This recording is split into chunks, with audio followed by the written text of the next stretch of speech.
My name is Sophie Sinclair. I'm 34 years old, and I'm a pediatric nurse. The one they page when everything goes wrong at 3 in the morning. Last spring, at my parents' 40th anniversary dinner, my sister slid a breadbasket in front of my 7-year-old while her kids cut into steaks, and my dad told me I should have packed him something. I just smiled and said, "Noted." Then the waiter came back to our table and I stood up and made a small announcement that ended 40 years of family arithmetic. But that dinner was only the beginning. What I found in the weeks after, buried in a mortgage file and in a green cloth ledger at the back of my father's desk, made that breadbasket look like a kindness. And what I did about it cost me every seat at that table. I would do it again tomorrow. Welcome back to Calm Drama Stories, where quiet people finally stop paying for everyone else's funeral and family secrets get read out in full.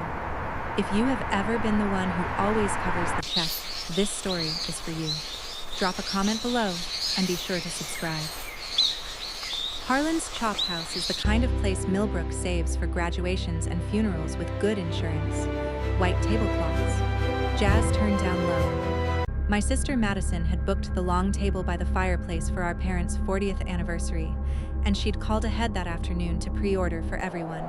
The food arrived like a parade. A ribeye for Harper, who is 8. A ribeye for Brody, who is 5 and eats mostly beige food. A lobster tail for her husband Travis, who tapped his new watch against the table while he waited. The steaks at Harlan's run $120 a plate, which meant my nephew was about to ignore a piece of meat worth more than my first car payment. Then the parade stopped. Nothing landed in front of Caleb. My son sat there with his hands in his lap, looking at the empty space where a plate should be. Madison didn't even pause her conversation. "Oh, we didn't order for your son," she said, and slid the breadbasket toward him like she was doing us a favor. "The kids' menu here is sad. Trust me." My mother studied her wine. My father cut into his steak and, without looking up, added, "You should have packed him something." Caleb took one dinner roll and held it with both hands, careful, the way kids do when they're trying not to take up space. 7 years old, and he already knew his portion in his family.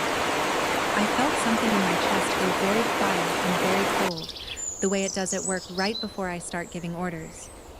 I smiled at my sister. I smiled at my father.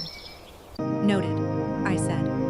Then I raised my hand, flagged down our waiter, and asked him one question that changed the temperature of the whole table.